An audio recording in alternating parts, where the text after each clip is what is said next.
Bismillahirrahmanirrahim. Assalamualaikum warahmatullahi wabarakatuh. Jumpa lagi teman-teman sekalian di mata kuliah Islam dalam disiplin ilmu (IDI) ya. Alhamdulillah, semoga teman-teman semua dalam keadaan sehat dan tetap semangat untuk menjalani kehidupan ini, terutama untuk mengikuti mata kuliah Islam dalam disiplin ilmu. Nah, teman-teman, kali ini kita akan membahas tentang paradigma dan teknik integrasi ilmu. Nah, jadi saya kira ini pembahasan yang cukup menarik dan tentu sangat penting untuk kita semua. Untuk kali ini saya mohon teman-teman memperhatikan dan mendalami materi ini dengan serius.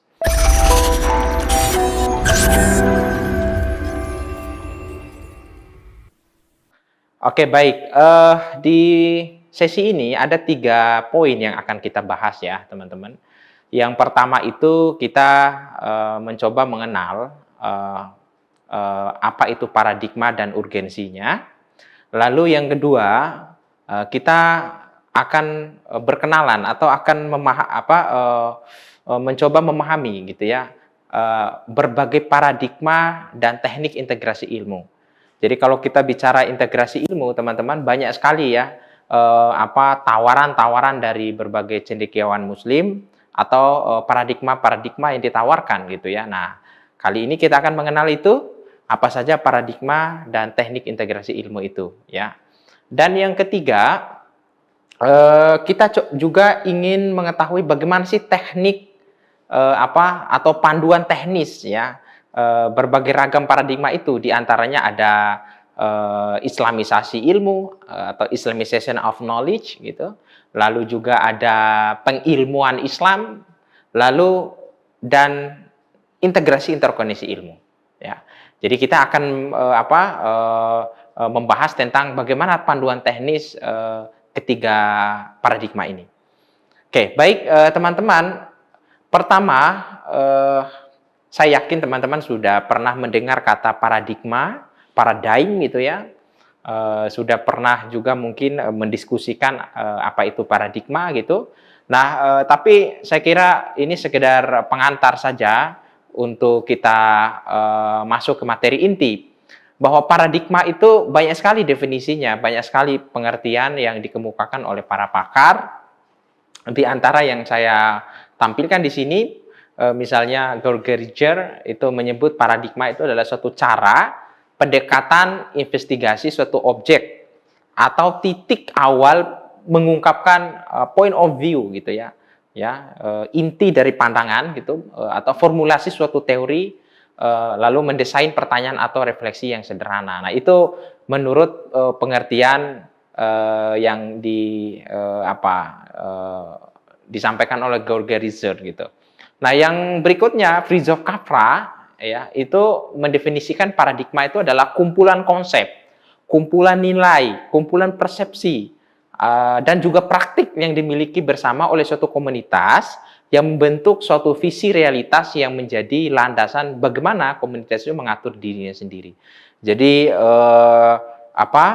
Capra itu mendefinisikan paradigma itu sebagai kumpulan konsep, kumpulan nilai atau kumpulan persepsi gitu ya yang dianut oleh satu komunitas dan itu kemudian menjadi pedoman lah ya yang mengatur komunitas itu gitu.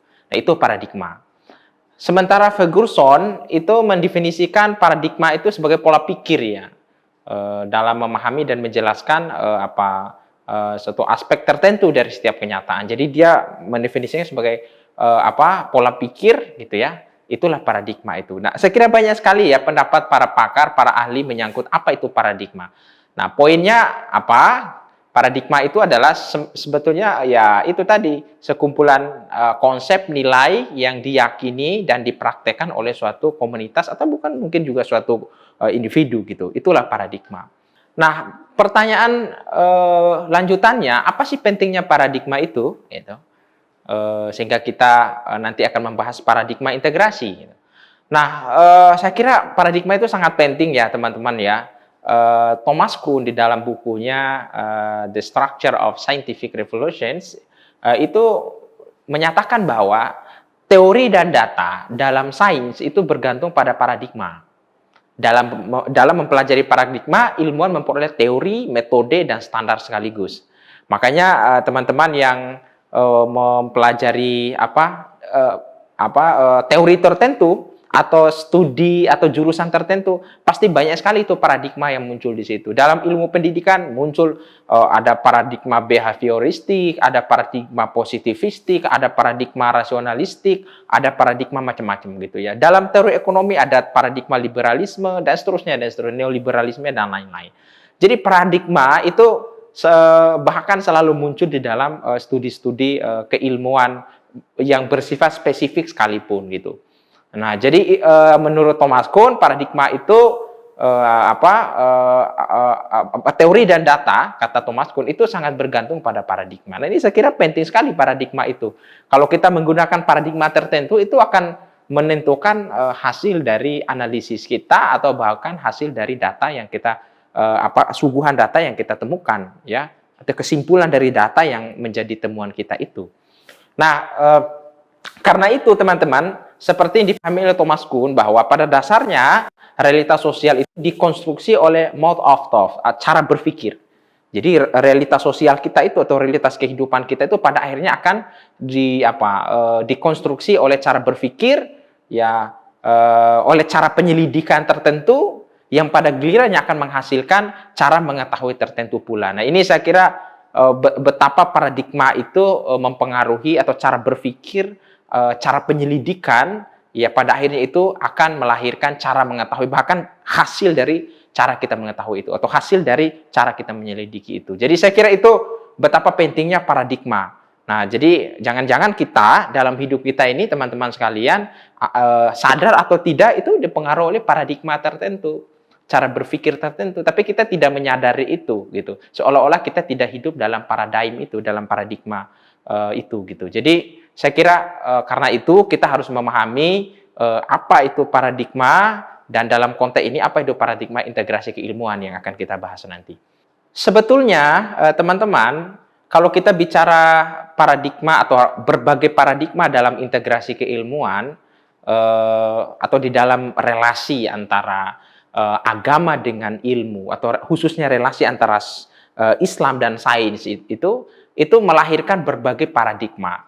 Saya kira tidak hanya 3 ini ya, tetapi di materi yang saya tampilkan ini, saya menampilkan 3 paradigma yang umumnya dikenal secara luas di dalam studi-studi di Indonesia gitu. Ya, yaitu pertama ada paradigma yang kita kenal Islamization of knowledge, yaitu Islamisasi ilmu.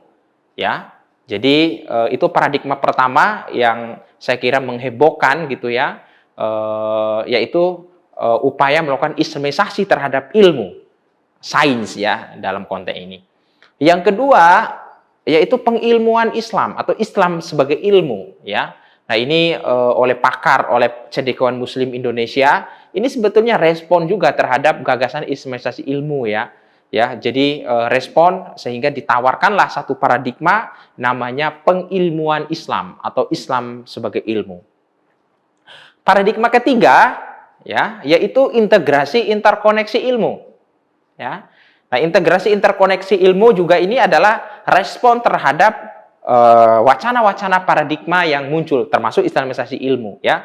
Jadi menawarkan apa yang dikenal dengan integrasi interkoneksi ilmu. Sekarang berkembang terus ini paradigma integrasi interkoneksi ilmu ini dengan istilah-istilah yang belakangan muncul ya, baru misalnya multidisiplin, kemudian transdisiplin, interdisiplin ya muncul di sana. Tapi ini paling tidak tiga ini saya kira penting untuk kita ketahui ya teman-teman: Islamisasi ilmu, pengilmuan Islam, dan integrasi interkoneksi ilmu gitu. Apa sebetulnya 3 paradigma ini? Mari kita kenali teman-teman.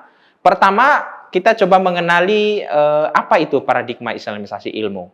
Nah, teman-teman, Islamisasi ilmu sendiri itu pertama kali dikemukakan oleh seorang intelektual Malaysia ya, kelahiran Indonesia, yaitu Syekh Naqib Al-Atas dan juga Ismail Raji Al-Faruqi. Sekalipun 2 tokoh ini mereka saling dalam tanda kutip saling klaim ya siapa sesungguhnya yang pertama kali meluncurkan apa yang kita kenal Islamisasi ilmu itu. Tapi yang lebih lengkap menjelaskan Islamisasi ilmu memang menurut saya ya, saya membaca literatur beberapa itu Ismail Raji Al-Faruqi gitu.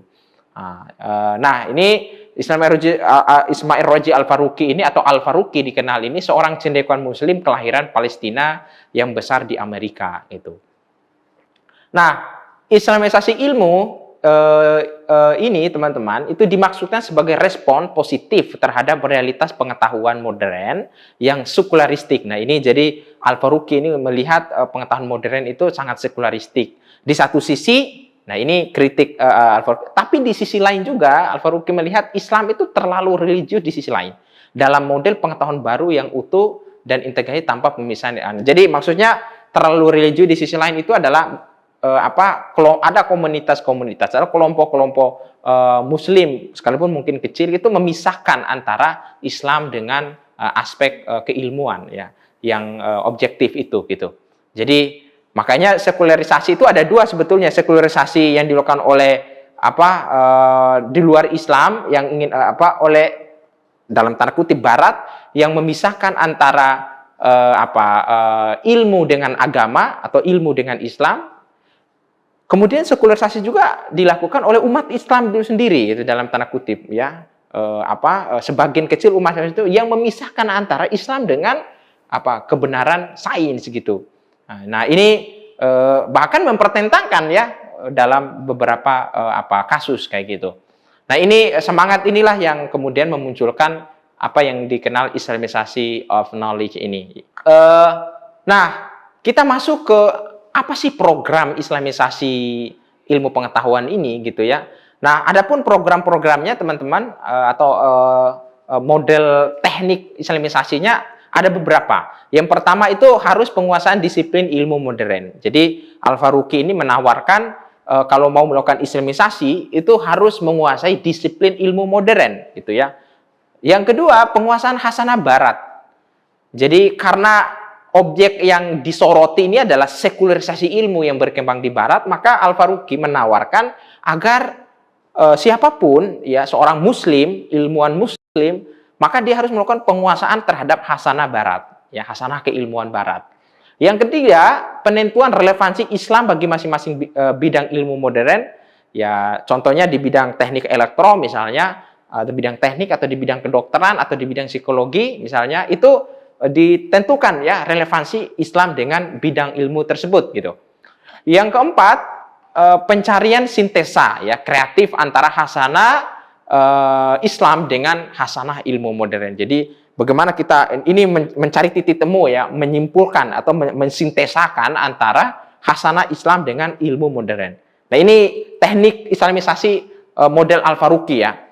Lalu yang kelima, pengarahan aliran pemikiran Islam ke jalan yang mencapai pemenuhan rencana Allah Subhanahu wa taala. Jadi, nah ini mungkin aspek baru kelihatan itu aspek Islamisasinya gitu.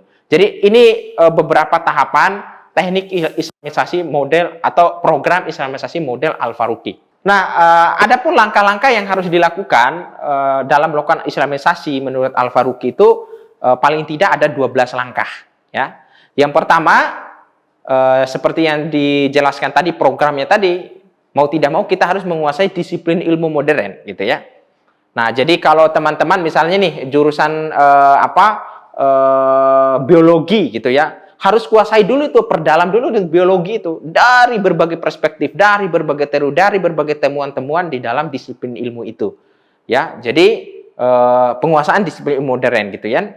Contohnya biologi misalnya. Atau ilmu yang lain. Lalu survei disiplin ilmu modern, kemudian penguasaan hasanah Islam, ya, kemudian analisa ilmiah terhadap hasanah ilmu pengetahuan Islam, itu, lalu penentuan relevansi Islam yang khas dengan disiplin-disiplin ilmu tersebut, gitu ya, kalau kita mau khususkan ilmu yang menjadi studi itu, lalu penilaian kritis terhadap disiplin ilmu modern. Nah, ini jadi contohnya saya sebutkan tadi, misalnya biologi, gitu ya. Tidak semua teori-teori yang dikemukakan oleh ilmuwan, oleh pakar ya dari Barat apalagi menganut paradigma yang sekularistik itu diterima apa adanya, ya. Tidak gitu. Tapi kita melakukan penilaian kritis. Apa yang menurut kita objektif dan bagus dan itu relevan dengan apa yang kita yakini dalam Islam, kita terima. Nah, ini Islamisasi ya, itu Islamisasi. Nah, tapi kalau ada hal-hal yang mungkin ya masih diperdebatkan gitu, bahkan oleh pakar di internal studi itu, ya, dan juga tidak sesuai dengan apa yang kita yakini yang jelas-jelas disebutkan katakanlah dalam Al-Qur'an ya, atau dalam ajaran Islam gitu, maka tentu kita tinggalkan. Jadi melakukan penilaian kritis terhadap disiplin ilmu modern. Itu yang keenam. Yang ketujuh, melakukan penilaian kritis terhadap hasanah Islam. Nah, ini juga saya kira menarik nih, langkah-langkah yang diajukan oleh Al-Faruqi ini. Jadi kan ilmu-ilmu keislaman kan banyak sekali ya teman-teman ya. Jadi kita sebagai